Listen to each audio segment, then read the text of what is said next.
Bismillahirrahmanirrahim. Assalamualaikum warahmatullahi wabarakatuh. Innal hamdalillah nahmaduhu wa nasta'inuhu wa nastahdi bihi wa nastaghfiruh wa na'udzu billahi min shururi anfusina wa min sayyiati a'malina may yahdihillahu fala mudilla lahu wa man yudlil fala hadiya lahu. Asyhadu an la ilaha illallah wahdahu la syarika lahu wa asyhadu anna Muhammadan 'abduhu wa rasuluh. Allahumma salli wa sallim ala Sayyidina Muhammad wa ala alihi wa ashabihi wa tabi'in wa man tabi'ahum bi ihsanin ila yaumiddin. A'udzu billahi minasyaitonir rajim.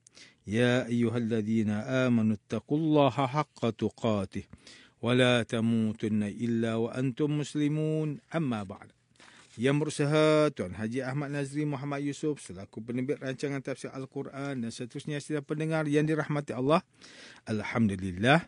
Pertamanya, marilah kita bersama-sama merafakkan setinggi kesyukuran kehadrat Allah Subhanahu Wa Taala di atas segala nikmat, kurniaan dan rezekinya yang tidak ternilai. Selawat dan salam ke atas Nabi besar Nabi Muhammad sallallahu alaihi wasallam, ahli keluarga baginda dan para sahabatnya yang tercinta. Tuan-tuan, puan-puan, para pendengar yang dimuliakan, bersama saya Profesor Dr. Muhammad Najib bin Abdul Kadir, Pusat Kajian Al-Quran dan Sunnah, Fakulti Pengajian Islam, Universiti Kebangsaan Malaysia. Pada hari ini kita akan menyambung kembali rancangan tafsir Al-Quran bagi siri ke-43. InsyaAllah pada kali ini kita akan membincangkan mengenai pentafsiran ayat ke-62 surah Yusuf. A'udzu billahi minasyaitonir rajim. Bismillahirrahmanirrahim. Wa qala fityanihi ja'alu bida'atahum fi rihalihim la'allahum ya'rifunaha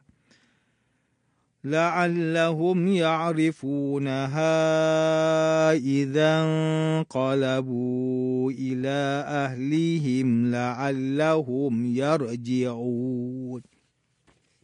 Dan selepas itu berkatalah Yusuf kepada orang suruhannya, masukkanlah barang dagangan mereka pada tempat simpanan mereka di kenderaan mereka, supaya mereka mengetahuinya kelak ketika mereka kembali kepada keluarga mereka dan supaya mereka datang lagi ke negeri ini. Sidang pendengar yang dirahmati Allah, Profesor Dr. Muhammad Quraisy Shihab melalui kitabnya Tafsir Al-Misbah menerangkan bahawa Nabi Yusuf AS mengarahkan orang-orang suruhannya atau lebih mudah difahami para pekerjanya supaya masukkan semua barang-barang adik-beradiknya itu ke dalam sarung atau beg mereka tanpa pengetahuan mereka. Walaupun barang tersebut sebenarnya sudah menjadi alat tukar dengan makanan yang mereka terima. Inilah yang dinamakan sistem barter. Sistem ini diguna pakai secara meluas suatu masa dahulu sebelum wujudnya sistem pembayaran menggunakan dinar emas dan seterusnya wang kertas seperti hari ini. Maka apabila adik-beradiknya tiba di kampung halaman dan mendapati barang tersebut ada di dalam sarung mereka, maka mereka semakin yakin dengan kebaikan Nabi Yusuf yang diberikan kepada mereka. Atau mereka juga berfikir bahawa mereka terlupa mahu memberikan barang-barang tersebut sebagai alat tukar kepada makanan yang mereka dapat. Menurut Profesor Dr. Muhammad Quraisy Shihab, ini menggambarkan kebijaksanaan Nabi Yusuf AS apabila mengeluarkan arahan sedemikian dengan harapan adik-adiknya itu kembali semula menemui baginda.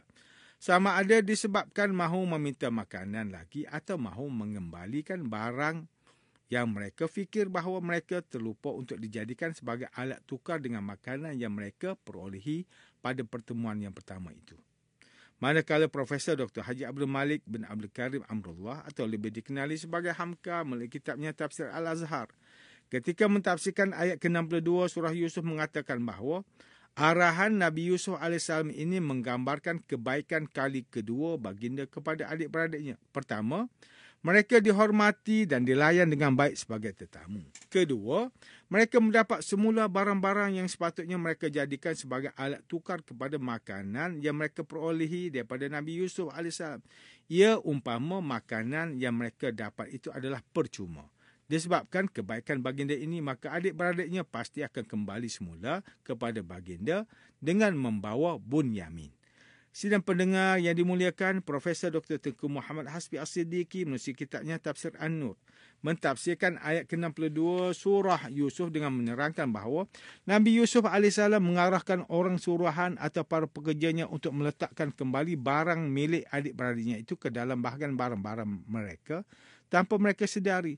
Seperti mana tafsir yang diterangkan sebelum ini, barang-barang yang dikembalikan itu juga pada asalnya digunakan sebagai alat penukaran barang kepada bahan makanan yang mereka mahu beli daripada Nabi Yusuf AS, iaitu gandum.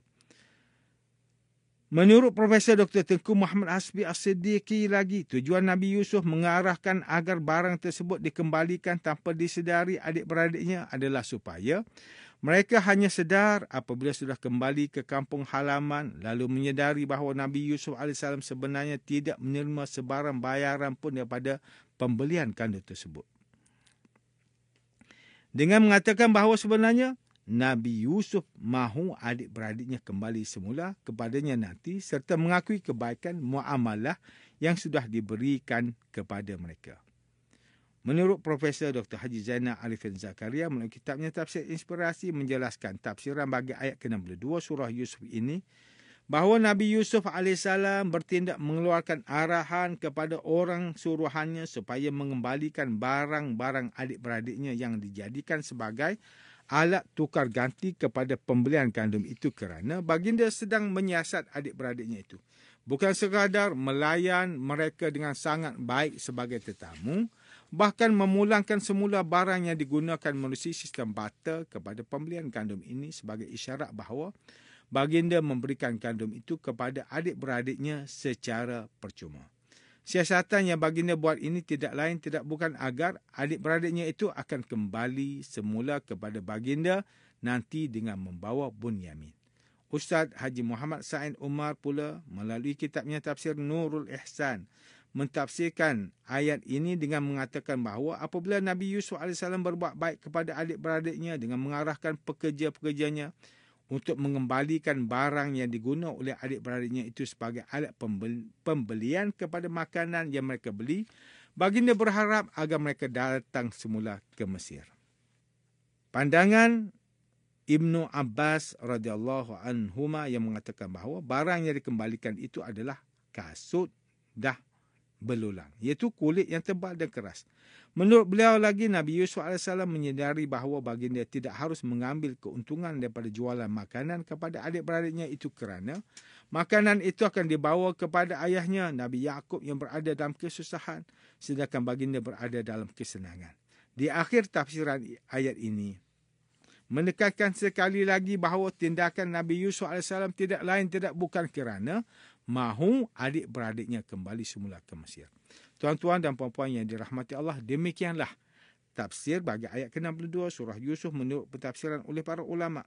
Jika kita mengingat kembali dan membuat kesimpulan daripada pentafsiran para ulama sebentar tadi, kisah dalam ayat ke-62 surah Yusuf ini sebenarnya menjelaskan kebaikan Nabi Yusuf AS terhadap adik-beradiknya dengan cara mengembalikan semula barang-barang mereka yang telah digunakan sebagai alat tukar barang untuk mereka membeli gandum daripada Nabi Yusuf AS.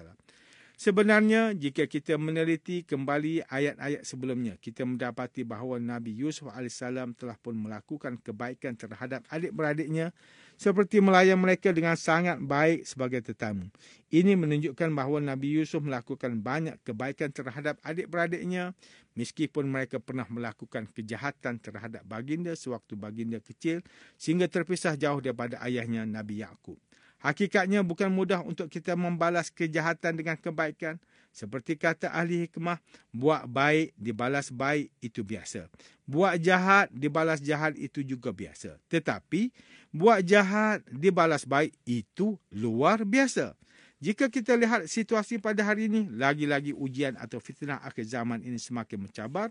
Kita diuji dengan pelbagai kejahatan, termasuklah kejahatan daripada tangan-tangan manusia sendiri.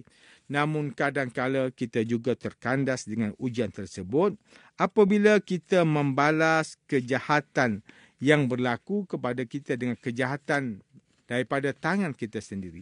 Sedangkan Allah SWT mendidik kita dengan akhlak yang mulia, iaitu membalas kejahatan dengan kebaikan. Jika kita tidak mampu sekalipun, lebih baik kita diam daripada membalasnya dengan kejahatan. Kerana diam itu juga satu kebaikan. Allah Subhanahu Wa Taala berfirman dalam surah Al-Mu'minun, idfa' billati hiya ahsan nahnu a'lamu bima yasifun.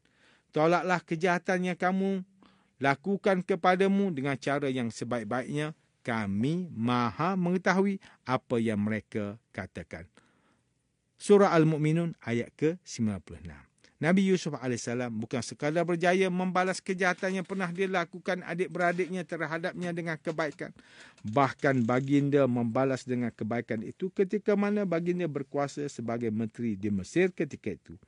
Lazimnya, jika kita mempunyai kuasa, kita pasti akan menghukum orang yang pernah melakukan kejahatan terhadap kita dengan hukuman yang setimpal. Bahkan mungkin lebih teruk. Namun Nabi Yusuf AS tidak bersikap demikian kerana akhlak para Nabi dan Rasul itu sentiasa mulia. Begitu jugalah akhlak junjungan besar kita Nabi Muhammad sallallahu alaihi wasallam.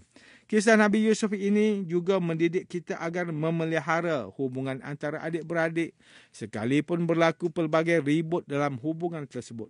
Perkara yang berlaku pada hari ini menyajikan kepada kita bahawa ramai dalam kalangan masyarakat yang tidak menoktahkan hubungan keruh antara adik-beradik. Kadang-kala konflik yang berlaku bukan sekadar bermula daripada perkara yang besar, bahkan ada juga yang bermula daripada perkara yang kecil sahaja. Namun pokoknya mereka tidak mahu berbincang untuk mencari solusi hanya kerana meyakini bahawa ego diri adalah lebih utama atas nama hak berbanding hubungan adik-beradik itu sendiri. Ia seolah-olah air yang dicincang perlu diputuskan juga. Oleh itu, jika kita sendiri yang berusaha untuk berbincang dan mengalah demi menjaga dan menyambung hubungan adik-beradik, maka itu merupakan akhlak yang mulia dan mahal di sisi Allah Subhanahu Wa Taala.